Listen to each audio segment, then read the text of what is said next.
जी बरसात थींदी आहे साईं जे जनाज़े खां वठी क़बर ताईं टीजे ताईं रुगी सलात थी हले सलवात जो वास्तो थी ऐं नबी सरदार जो वास्तो थी अम्मा ज़ैनब ऐं अम्मा बतूल जो वास्तो थी बाबा रहमतुल्लाह मेमुन साईं खे जन्नतुल फिरदौस में नबी साईं जो पाड़ो कचहरी गुलामी नसीब फरमा आमीन।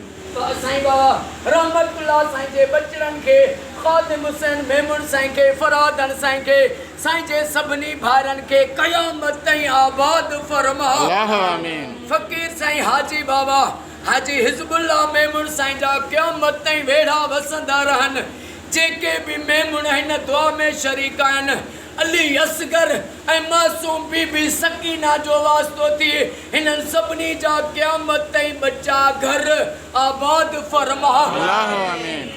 जवाननि खे जवानी बशको अता फरमा आमीन। ओ मौला जलते घरनि ते मुश्किलातुनि बीमारियूं आहिनि इमाम सज्जाद जो वास्तो थी उहे मुश्किलातूं सभिनी तो दूर फरमा आमीन।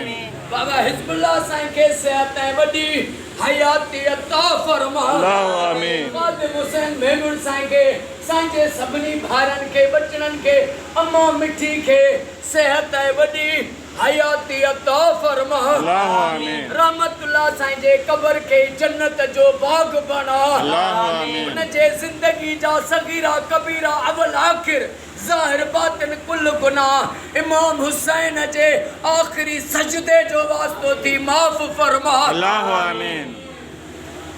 इन्नल्लाह व मलाइकतहु युसल्लूना अलल नबी हक नबी या रसूल या अय्युहल्लज़ीना आमनू सल्लु अलैहि व सल्लिमू तस्लीमा